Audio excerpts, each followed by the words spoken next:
All right, welcome back, live streamers. We are here for part two of our Dark Knight episode. Guys, you ready to jump into this thing? Rack 'em up, rack 'em up, rack 'em up. Mount the curb. Wait till they get a load of me. Here we go. This is the Dark Knight. We open with blue bat symbol and explosion. Then it's Gotham City or Chicago. There's a bank heist. There's a bunch of guys in clown masks. They're all talking about the Joker as the guy that planned the heist. They start killing each other as they each perform the task they were hired for. Right, narrowing down the pool of profits. Also, we all realize this, but right off the bat, a nod to 66 Batman and old school Batman comics without being cheesy at all. They're all wearing clown masks. Like, yes. Obviously, in the Joker's mind, that's a choice. And for the audience, we recognize that. It was always goofy in the show. Nolan took all the goofy away. Perfect. Yeah, absolutely. Was that a Nixon mask painted like a clown? Possibly. One of them, at least. I'm pretty sure that the Joker's clown mask was a Nixon mask. That would make sense. The noses were sort of long, sort of protruding. Kind of the proboscis looking. Well, at that time, he was the biggest crook that we knew of. Yeah. Public office. Oh, boy. All right. Yeah. So, let's see. We discover it's a mob bank. And then in the end, a bus bursts through, and the last guy kills the second to last guy, takes his mask off, revealing it's the Joker. He makes his getaway on the school bus, which joins a row of other school buses leaving. From a field trip, And even before he takes his mask off, he does these really great sort of, psycho type turn. Like, he looks at the guy who's dying, and he's like, tilting his head, sort of like watching him die. His body language was great. The way he held the gun. The tilting when he was like staring down the guy who was pointing the gun at him. Before he says, "No, I killed the bus driver." He lies about the count. He's like, he's got to be out by now, right? Joker's like, knowing there's one more. Learn how to count. Love it. Yeah. Scheme. He gets the shotgun from the bank manager. Oh, right. Which we'll see again later on in the movie. He has an automatic pistol at this point in the movie. We only see him use those two guns, I'm pretty sure. Oh, well, except for at the end where he's shooting the rifle at Batman on the motorcycle. But he uses guns very little, which in the comics he kind of did too. He used them when it was necessary or he wanted to, but for the most part he didn't. He shared that with Batman. Like, he would find an inventive way to kill you.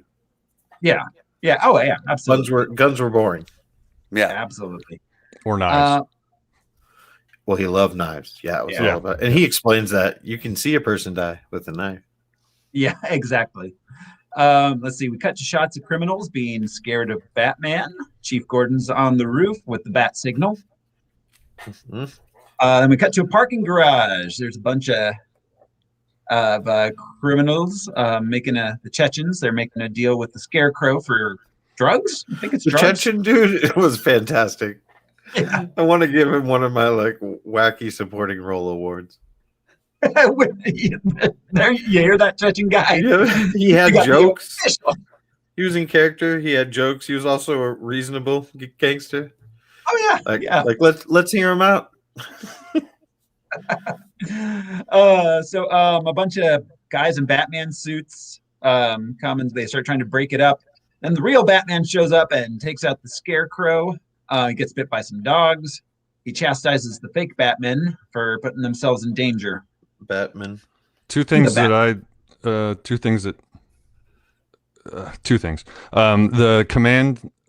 computer commands in the Batmobile just flash on the little screen. The first one was loiter, and then the second one was intimidate. Yes. It was just fun things.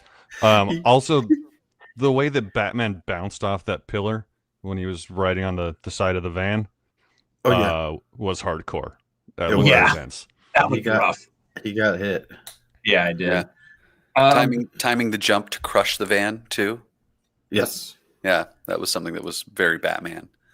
Yeah, because it was an action sequence, but what it actually showed us was how well Bruce can pay attention to so many things at once. Like he counted the seconds for that van. It wasn't just like, this is when you do it. Yeah. It just shows what's going on when in any situation with Batman. It's great. We cut to the bank. Gordon is checking out the heist. Batman shows up. They made the bills irradiated so they can keep track of them. Batman made the bills irradiated. Batman lent them the money to track. Or the whatever, Batman, he's like, I got a couple $100,000 I can lend the cops in Gotham. Yes. Don't hold them too long. You might get cancer. Yeah, that limits the number of people Batman could be. There are a number of moments in this movie where I'm like, good point. It's Batman that he has all this cash. There's a number of things in this movie. Yeah. Maybe we should arrest the guy who appears in bank vaults. So they decide Gordon's going to try to bust all of the mob banks at once. So this moment, Batman is given a choice, and Gordon has the right idea. Shouldn't we catch this guy? And Batman says to him, no, we should catch all the mob dealers all at once. One man or the whole mob. One man or the whole mob. Yeah. Batman is the reason why all of this happens, because at that point, Joker didn't have the ability to do all of this stuff. He didn't think of the Joker as a threat. Yeah. No. He was just being introduced. Yeah. Yeah, if he had gone after the Joker right then, he probably would have gotten him before any of this happened. Yeah. It's just watching it this time a little bit closer than I normally do. Mm-hmm. It's interesting to take that away from it. Like, he actively chose the mob. Right. Yeah. Out of all the banks. Yeah. Yeah. That is the mark of. Go ahead. Sorry. Go ahead. Go ahead, Josh. Well, nothing. There's even the scene, but he's trying early on. He's trying to figure the Joker out. He's just another criminal. So what's his angle, like scarecrows or what have you? And Alfred has to tell him not to underestimate him. But Bat's not there. It takes him a while to get there. Well, he's trying to figure out.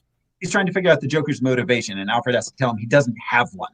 Right. But Batman's like, everyone does. Yeah. Some men just like to watch the world burn. Yeah. Yeah. That turned out to be an intense line. Yeah. But that's exactly right. And that exactly encapsulates the Joker. Yeah. Yeah, absolutely. It's the mark of a really good movie that that the choice of your protagonist is what sparks everything. Right. Because it really did. Yes. Well done. All right. Let's see. Alfred arrives at the new Bat hideout. It's not the Bat Cave. That's still being rebuilt. He helps stitch Bruce up from the dog bite after the night before. They discuss the new district attorney, Harvey Dent, and his old girlfriend, Rachel. We cut to court. Harvey Dent and Rachel are prosecuting a mobster. We find out they're dating and that Harvey Dent fortuitously has a two-headed coin. The guy on the stand pulls a gun on him. They don't reveal the two-headed coin for quite some time. No, they don't reveal it yet. Because she's bothered. She's like, you're going to put a man's life on the line for that? And he's like, no. Basically, he's like, no, I wouldn't. Don't worry. Kind of thing. So this scene also recreates the comic book acid throwing scene. You know what I mean? They changed his origin to Two-Face a little different, but they recreated that scene. Dude stood up to kill Harvey. Failed. Which is an interesting moment. I guess the gun malfunctions or jams. And that's why he's able to field strip this pistol, basically. Yes, exactly. If it hadn't jammed, he'd be dead. Well, he says next time, buy American. Yeah. Well, and I think that the reason why he got cast in this role, just the actor himself, is to show how much he could have been Batman in these moments. To make us believe that Two-Face could have been Batman. His nobility. Because if he had been. a skinny DA, you know, Yeah, then we might not believe it. Well, yeah, well, no, and Aaron Eckhart. So, I mean, they draw the two sides. I mean, duality is a huge theme in this. Aaron Eckhart, they refer to him as Gotham's White Knight several times. It's the Dark Knight. Right. He's blonde to Bruce's dark hair. They're two sides of the same. Like, it's duality is just the defining theme of this, and he hits it over and over again in every possible way he can, symbolically. Well, he even says, without ever talking to Batman, he's like, he obviously doesn't want to do it forever. He obviously wants someone else to take over or have his goal be obsolete because there's peace. So, like, Harvey realizes that without ever hearing that from the Batman. Yeah. Yeah. He understands Batman. Yeah.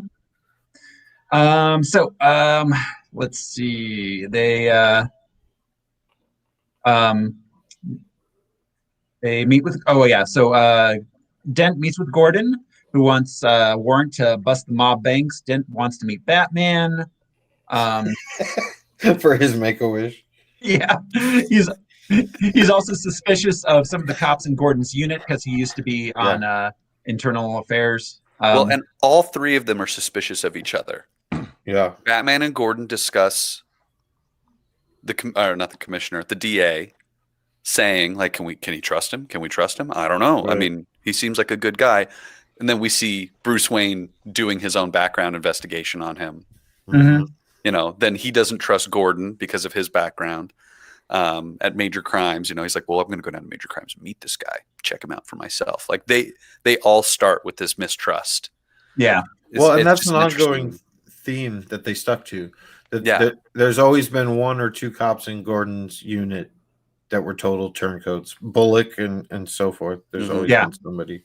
Yeah, absolutely. All right. At Wayne Enterprises, Lucius Fox is having a meeting with a Chinese businessman named Lau.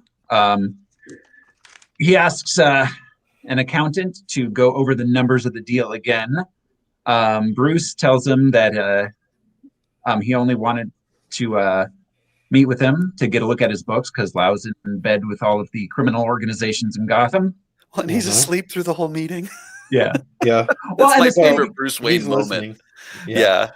Yeah, but he actually, I think, but then but the flip side of that is he's probably actually is like semi-dozing because he's up all night as Batman. Yeah. Yes, you're right. It's a combo. He's only half miming being asleep. Mm-hmm. Listening is easy for Batman. Yeah. And I love the arrogance of Lau before we even know him as a character. He's just so sure of himself. Just so this plan will work. Give me all of your money to hide. Not the numbers on the books, the physical cash to hide for you. Which leads me to it was one of my unanswered questions. Do real life organized crime keep their money in big piles of cash rather than... Well, they launder. The Joker made the pile. Well, he did, but Lau was like, "I have to protect your money." Yeah, he says in a secure location. Yeah, well, it's in a secure location. I can't tell you about. Yeah, I assume that there were multiple locations. I don't know. That's an interesting question, though. Was that just a pile that Lau had in a warehouse on the wharf? I think it's to illustrate the shittiness of the criminals who are running Gotham. Joker even says this. We deserve a better class of criminal. Yeah. Like, you guys are stupid and you're boring. And all you do is rob people for money, and that's fucking boring. Mm-hmm. Okay, so that night, Dent and Rachel have dinner. Bruce Wayne crashes. He's impressed with Dent and offers to set up a fundraising gala for him. Mm-hmm. Meanwhile, leaders of the major crime families have their evil meeting. We've got a gala and an evil meeting, guys. Yep. Lau is teleconferencing in. It's by Zoom. Totally. So this scene is one of my favorites in the movies, probably lots of other people's. But what an introduction for such a big villain. Yeah. Perfect. Just sauntering in. Mm-hmm. Like gonna do a magic trick. Yeah. Yep. So yeah, he's in Hong Kong. He tells them he's going to take all their money and keep it safe so that they can't be busted. Joker shows up and tells them what they really need to do is kill Batman. He offers he has no jurisdiction. He will find you and he will make you squeal. Yep, he's right. See, yeah, and this is the flip. This is the flip side of the coin of that previous scene between Batman and Gordon, where Batman decided it wasn't that Batman didn't realize Joker was the important one to go after. Joker does realize Batman's the important one to go after. Yeah. Yeah, and he knows Batman is ruthless, and Batman doesn't follow rules and does what he wants. And that's why he relates to him. He's like, you think I'm a wild card? This fucking guy's a wild card. He broke international law to bring this guy back to Gotham. Yeah. Just like, we're not different. We're not different. They're figuring each other out without getting to encounter each other. Both the Joker and Batman are, the Joker doesn't understand that he has rules that he follows yet. He thinks of him as ruthless, but at a certain point he realizes, like, well, you don't kill people, though. I can exploit that. But he sees the hypocrisy in, I'll do absolutely anything I have to. Yeah. They refuse his offer. He does the bit with the grenades. Then Michael Jai White puts a price on the Joker's head. Then Dent, Gordon, and Batman have their meeting on top of the roof. They decide that Batman's going to go to Hong Kong and get Lau back to Gotham so that they can turn him on the gangsters so they can be prosecuted. Lucius and Bruce then do some planning on how to abduct Lau. They look over Bruce's new gear. He does that on the roof. It's making me laugh. Then we discover Bruce has gone on a cruise with the entire Russian ballet as a cover for his trip to Hong Kong. Which was foreshadowed by their conversation with Dawes. He's taking me to the Russian ballet. Oh, you like ballet? He's also fucking with his ex. Yeah, exactly. Oh God. I watch a lot of true crime, and a lot of the alibi cover stories are, I took the Russian ballet out onto a yacht. I couldn't have killed my wife. I was on a yacht with the Russian ballet. And I had forgotten that Rachel knew he was Batman. Up till it's made pretty obvious in the party, the gala party where she gets kicked out of the window kind of thing. But she should have been like, dude, what the fuck is Batman doing? If Bruce is taking the Russian ballet, Bruce, what are you doing right now? Yeah, exactly. So she knew that was a condition of their love. Yeah. Like, if you could stop being Batman, we could be together. If you stop being Batman, I'll stop being Katie Holmes. I'll stop being the Flash. Then the Joker shows up at Michael Jai White's place and kills him. Making his men fight to the death with the broken pool cue stick was three guys, and he drops one half of the pool cue on the ground. Yeah, and says, "Make it quick." They have to fight over that, and we get our first scar origin story. I was just going to say that. Yes. Yeah. Do you want to know how I got these scars? The first one. And of course, it changes every time, which makes perfect sense. Yeah. For the Joker. He's the one-man Rashomon. Christopher Nolan said he specifically did not want to show the Joker's backstory in order. Oh, thank God. Yeah. Like, I don't know. I love watching Martha Wayne get shot in a dark alley. Give it to me. It would have taken... Go ahead. There's nothing like pearls. Yeah, just scattering on the pearls on asphalt. Yeah, it would have taken all of the wind out of his reveal at the gangster meeting if we had already seen some weird trauma. Like, oh, I get it. He was beaten. Oh, I get it. He was neglected. He had to watch his prostitute mom. Like, he and Batman are connected. In some through way, shared history of some sort. That's not necessary. So much more satisfying to just have him saunter into the room. Well, I definitely loved the scene where Joker and Batman were fighting and Joker yells, "Martha!"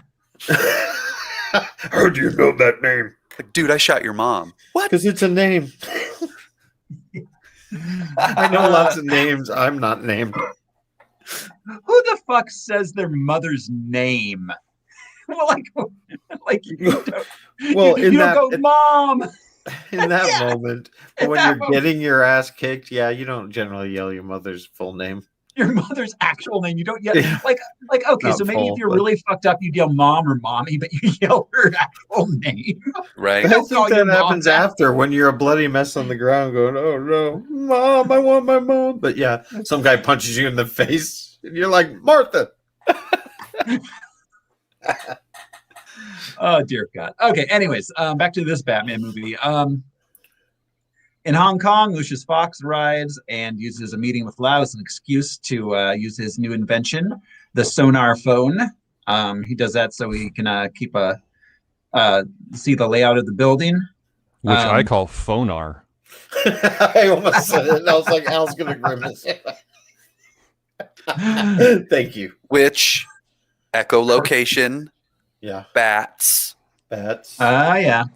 Dolphins. But the Bruce and Lucius, when they discuss it, Bruce says like, just like a submarine, Mr. Wayne. Yeah. Oh yeah. I was waiting for Dolphin Man to show up. Actually. Yeah. Al's right though. That's a tiny little Batman 66 moment when Robin says something really obvious, and then Batman's like, precisely. It's reversed, you know what I mean? I don't know. It reminds me of that. I did like. Yeah, Bruce. I liked how they used the phonar, if you will, because you're not allowed to have phones in the building. No. He's just like caught in the like. Oh, sorry. Yeah, I forgot I had this other phone. I'm a CEO of a business. Yeah, but if that was O'Hare, he'd be on the no-fly list. Yeah.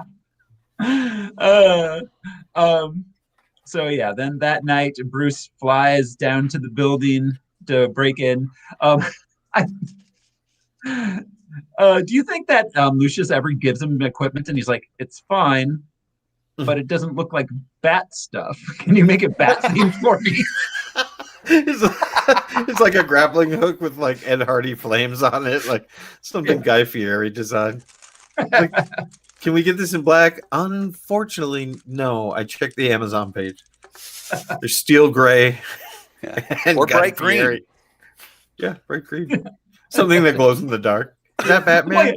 No, that's a gun or a hook. Sorry. What I found really funny was there's a point later on where he's talking to Lucius dressed as Batman, and he's still using the Batman voice. Just him and Lucius all alone. He's like, Lucius, what are you like? Why are you doing that, Bruce? He knows who you are. Take your mouth guard out. All right, so Bruce gets into the building and abducts Lau. He makes his escape by airplane, the Skyhook. That was cool. Super cool. It was. It's like the bridge building Batmobile. It's very practical. It's an actual real world application. I was going to say, I believe that Skyhook, probably called something else, but I believe that was made or prototyped. That's got to be terrifying to do. It made sense. Oh my God, yeah. Reverse bungee out of a building. Yeah. We're going to grab you and hurl you towards the plane. Plane's moving about, 450 miles an hour, and you will be too. I have to imagine that yanking would probably kill you. Well, it's probably got a bungee, so it probably stretches up to a certain point, and then you get yanked at like 180 miles an hour. It only breaks your back instead of pulling all the bones out of your body. Yeah, you just tie it to your ankle and yank. Yeah. It slingshots you into the Hercules' like propellers. Damn it, that's another one. All right, so Bruce leaves him on the steps of Gotham PD, leaves Lau there. Maggie Gyllenhaal, Rachel, gets Lau to agree to make a deal with Dent. Dent decides he's going to do, what does he call it, a RICO case? RICO. Yeah, you've never heard that? It's in so much popular culture. I feel like I knew what a RICO. Yeah, it's a mobster entrapment kind of thing. You get as many mobsters as you can linked to each other. Well, right. The idea is everyone's complicit. It's more than a conspiracy. All these people had to make it happen. Yeah, One person's involved, they're all involved. Yeah, exactly. So Lau agrees to work with them. The gangsters, at this point, the Chechen decides that the real problem is Batman. There's the scene in the courtroom with all of the gangsters together. That's funny. Yeah. The mayor. That was brilliant. Yeah, that's just such a cool moment for a to show like, well, they'll get appeals, and then the mid-level guys will have to get stuck because they won't be able to afford it. Like they laid it out how it would have functioned in the real world. If you're going to use RICO, then you have to realize that 150 people are all entitled to due process. Yeah, and if it's one indictment, it has to happen at not the same exact moment, but at the same time. Yeah. You have to go one by one by one by one. You can't. That's not how RICO works. Where you're all guilty. Which in Alice in Wonderland. My big takeaway from this, because since this movie and these movies, Nolan has made a bunch of like concept films. Sure. This is a real world movie, but the hook, like in Inception or in Interstellar, you've got time travel or space travel or dream travel. This is a real world where a superhero exists. Yes. Yeah. Which is, instead of it being a Batman movie, it's like, how do you stop crime in the most corrupt city in the world? Oh, and there's also a billionaire who is a superhero. Yeah. Without powers, without supernatural powers. And his arch enemy doesn't have supernatural powers. It's about crazy fighting crazy, but they're two different brands of crazy. It's a very different take on Batman. We don't start with Batman. We start with the crime. Joker. And we start with like the city itself is so corrupted. That's why Batman exists. Yes. But instead of him existing because mom and dad Pearl's sidewalk, Yeah. Right. Exactly. More than that. Yeah. What I found interesting was that Nolan used so much of Chicago in this. Like in Batman Begins, he used a lot of CGI to make Chicago look like Gotham. Like he changed a lot of buildings. Yes. He did not do that. Much. Yeah. The Sears Tower's right there. Yeah. Well, I didn't live there for long, admittedly, but there are many, many landmarks I recognize. There are many, many neighborhoods I recognize. At the end where he saves that fink of an accountant, I know where that is underneath the L. Well, and we all remember the fist fight on the bean. Yeah. The Centennial Bean. Yeah. And then the hot dogs at Kaminsky. Yeah. No, that's awesome. Soldier Field. So, all right. Let's see. The mayor meets with Dent. They're interrupted by the copycat Batman being hung from the building outside. The Joker killed him and filmed it. They show it on the news. He threatens to keep killing people until Batman reveals himself. Which, again, always a Joker tactic. Compared to all of the Rogues Gallery, one of the first things Joker does is get a hold of mass media. Yep. Tell everybody it's coming, which is sort of benevolent in his way, which even more than Harvey is kind of the Joker style. Like, eeny, meeny, miny, mo, you can go. I'm killing the others. Yeah. Well, and so much of it is to sow chaos. Yes. Discord. That's really his MO is like, how do I make as much chaos out of as little action as possible? Right. Like the makeup scheme. Yeah, exactly. Enough to make everyone paranoid, but really no idea what to do about it. Yeah, exactly. So that night, Bruce has his fundraiser for Dent. The police figure out the Joker is going to be targeting the police commissioner, the judge that heard the case, and Harvey Dent. I love there's a cute little line between Dent and Alfred when Harvey meets Alfred. He says, "You've known Rachel her whole life." Not yet, sir. Not yet. That's a great line. Very almost, though. Wow, and foreshadowing. That is 100% foreshadowing. Yeah, that's true. And the other funny line in this scene that isn't Joker related is, the rich guy making out with the much younger woman in Bruce's bedroom, and then he goes and opens his secret. She's like, "Oh my God, you have a panic room! Thank God!" And he just. I think he's done that to Clark before on like comic books. Yeah, but I love it. The other line from Two-Face to Alfred. Does she have any crazy ex-boyfriends I should be worried about? You have no idea. When people say that and they think the sentence is over, it bothers me. I was like, could you give me an idea then? Because that's why I asked. Yeah. Why are you being so cryptic? Is Bruce her ex-boyfriend? Ask the question. You're not telling a story. All right.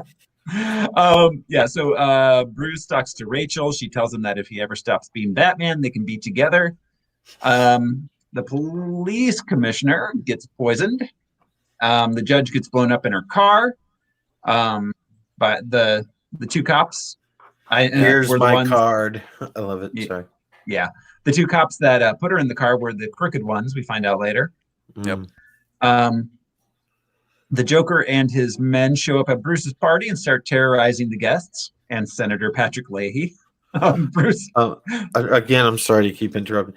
I love that he picks up a glass of champagne and just sort of throws it at himself, hardly gets a drink, grabs a shrimp skewer, eats the tomato off, chews it very animatedly. But then he goes person to person. Where's Harvey Dent? Are you Harvey Dent? You know Harvey? Where's Harvey? You know him? Just and gently smacking people. Not brutal, not knives to the throat. Just where the fuck's the guy I'm looking for? Is that you? You him? Where's he? Yeah, well, Jokerness. And the bald guy, he like pats his head enough so you can hear him slapping the skin on top of his head. And then Leahy and the look that he's like, we're not afraid of you. And he's all, and gets real close and looks him in the eye. You remind me, you know what I mean? If he hadn't said anything, Joker wouldn't have noticed him. Yeah. With the cocked head. You remind me of my father. Yeah. Daddy I hated issues. my father. Right. Yeah. Bruce and Jokey.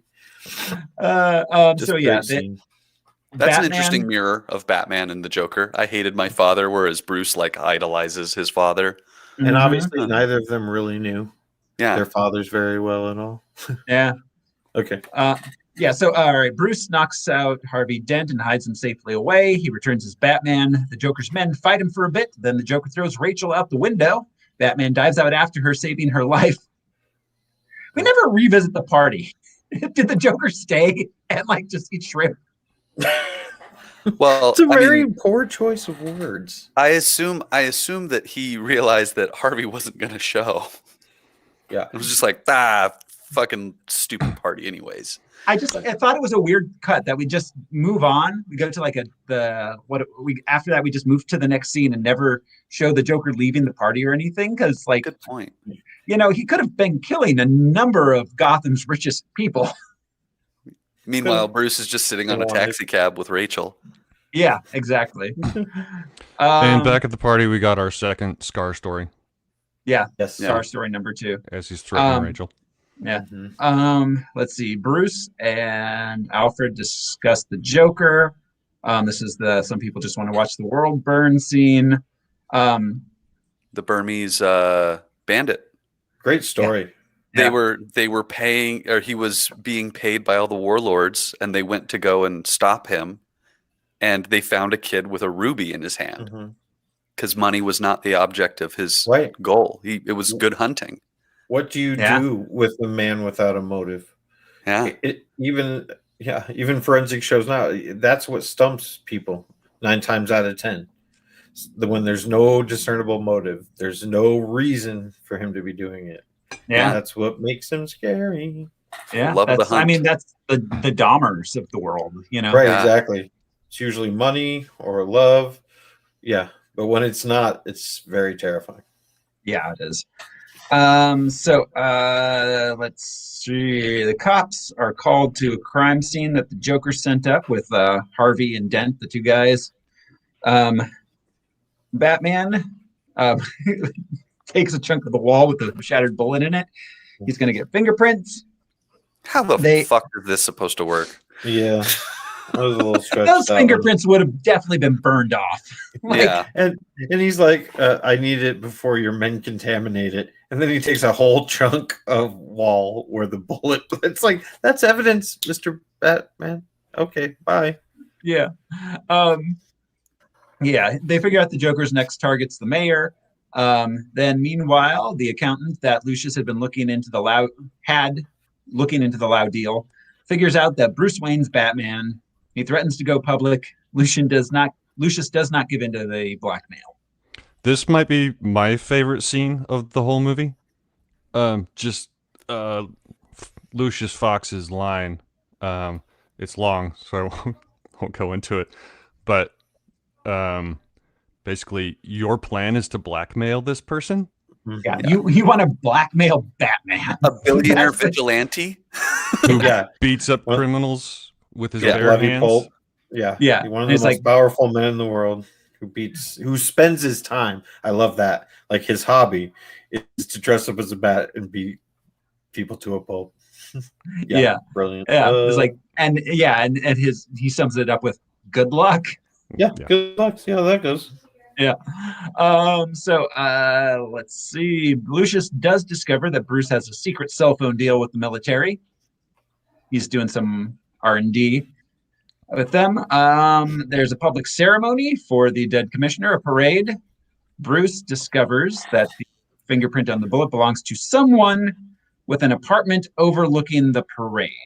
Right? Is that how that worked out? I think Is that so. how we got to that apartment? Yeah. Like, there's a lot of plot in this movie, and a lot of like small details lead to other things that happen. So every once in a while, I found it following the thread was a little tenuous. All right, so he heads there. He discovers that there's a bunch of policemen tied up there. The Joker and his men are disguised as police in the parade. They attack the mayor, start shooting. The mayor does not get killed, but Lieutenant Gordon apparently does get killed. So the unanswered questions will get there, but was this the Joker's plan all along to shoot Jim Gordon so that he could then later on get caught by Jim Gordon? Or is he just improvising his way through this whole thing, just one step ahead of Batman? I think the latter. It has to be the latter. Yeah. And yeah, I believe he really was aiming for the mayor. Yeah. Yeah, I think he probably was. But then foresaw the fact that, did he know that Batman was Batman? We'll get there. I have so many questions from basically this moment on throughout the storyline. Yeah, once the dominoes start falling with these things here. Yeah. All right, so let's see. They capture one of the Joker's men, and Harvey abducts him.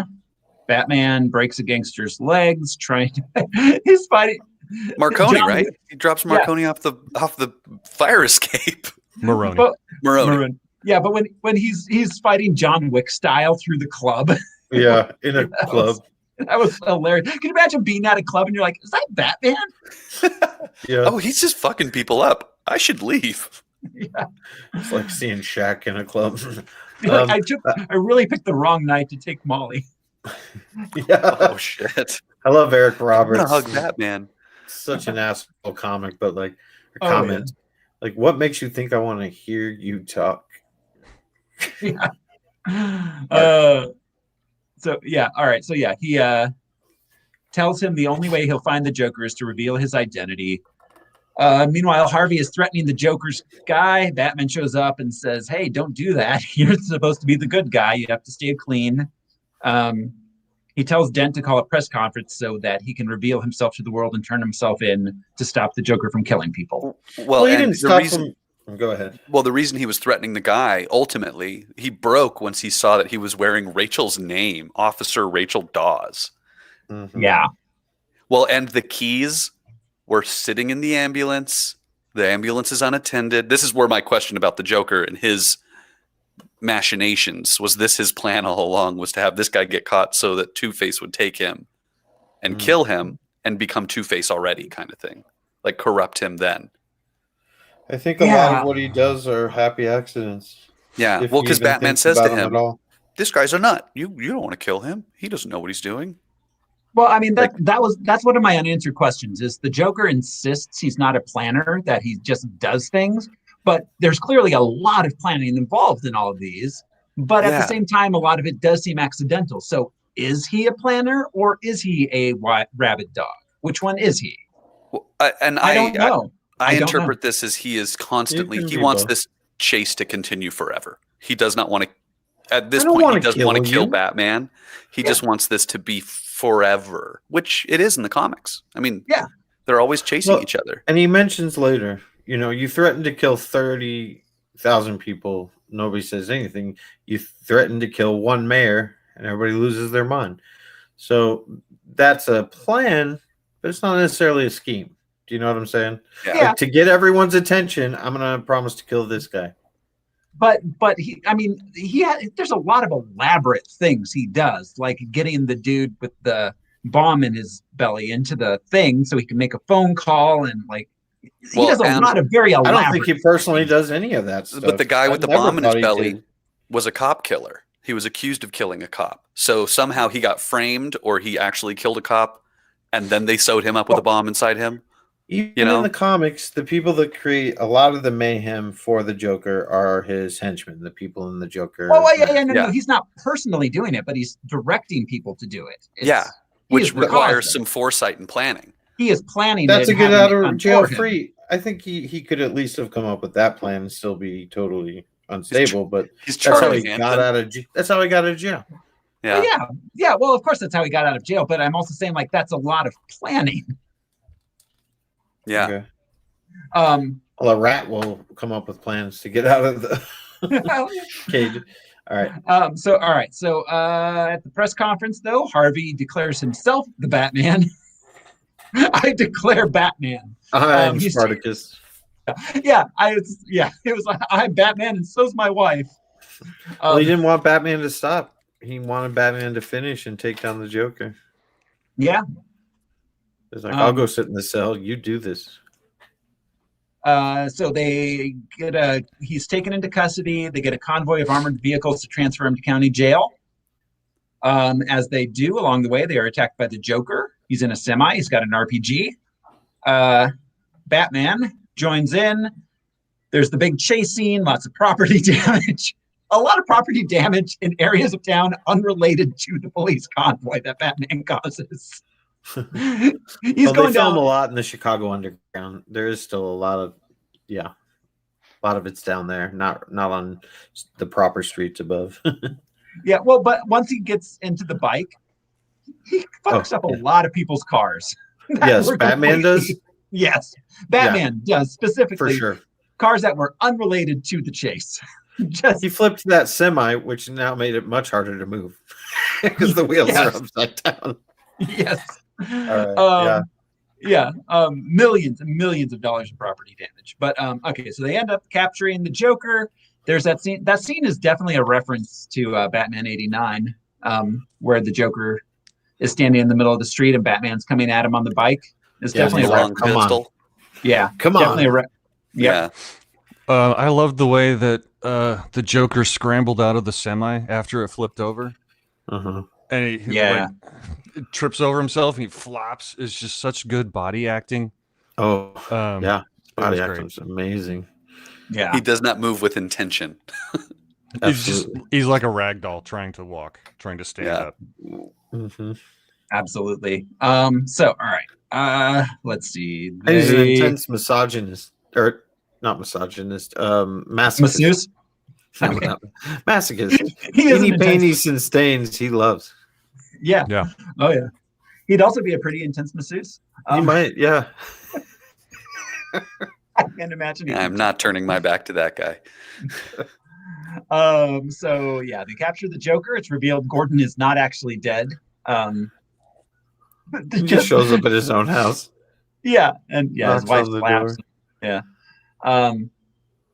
They have the Joker in custody. They can't identify him. The mayor tells Gordon he's being promoted to commissioner. He goes home. We see Dent getting in the car. Ramirez looks all shifty. Then at the jail, there's the prisoner complaining about the stomach ache. Gordon gets called back because it's revealed that Harvey Dent did not show up. He disappeared. He interrogates the Joker, who tells him that the dirty cops helped out with the whole thing. Gordon leaves. Batman shows up behind him. I love you never start with the head. Yep. Yeah. And then he punches him in the hand. He's like, see? But yeah, it should be like 101. And it just shows like how savvy and street smart the Joker is comparatively. Yeah. A big theory going around is that he was like part of like some sort of CIA special ops type thing, which is why he knows so much about that's a theory that I don't know. I've seen it on the internet here and there, just based on clues in this, like his, he's good. He's good with improvised explosives, and he's a good shot. He knows about torture, there's a lot of things. He understands motivation. He has a lot of weaponry and hurting people skills. That we don't know how old he is or how long he's been doing what. So we have no idea. Timothy McVeigh figured it out. Mm-hmm. So all right. Well, I didn't mean to be morbid, but he wasn't a bomb expert. He didn't work. No, he wasn't. He wasn't. But so all right, the Joker, truth is finally revealed. Yeah, Timothy Bay has it all figured out. Gordon leaves. Batman shows up. Joker tells Batman that he has Dent and Rachel both tied up. He gives them the addresses because he knows that Batman can't get to them both in time. We cut to Dent and Rachel. They're tied up with barrels of gas and bombs. They have a live phone connection so they can talk to each other. Then Batman leaves. The Joker escapes jail. So yeah, the cop, he goaded the cop into trying to beat him up, takes the cop hostage, gets his phone call, and activates the bomb that way. Yep. All because Batman pushed him up against the window so he could get a piece of glass. Yeah. To hold him at knife point with. Mm-hmm. Yep. Yeah. So Batman and the police race to where Rachel and Harvey are being held. Batman goes to save Harvey. The police do time. She dies, and Harvey gets half his face burned off in the explosion because he fell over, and his face was covered in gas. Batman he's burning. Batman thought he was on his way to save Rachel because the Joker switched their addresses. Right. Which why wouldn't you expect that? But he didn't quite know the Joker like he does later on. But yeah, he did the switcheroo. Yeah. Yeah. Because that's what he wanted. He wanted Harvey to face Batman. He wanted that to keep going. Yeah, absolutely. The Joker already knew that Batman cared more about Rachel than Harvey. Yeah, he says it to him. He's got him pegged. Yeah, he knew. He's got to know who he is. Yeah.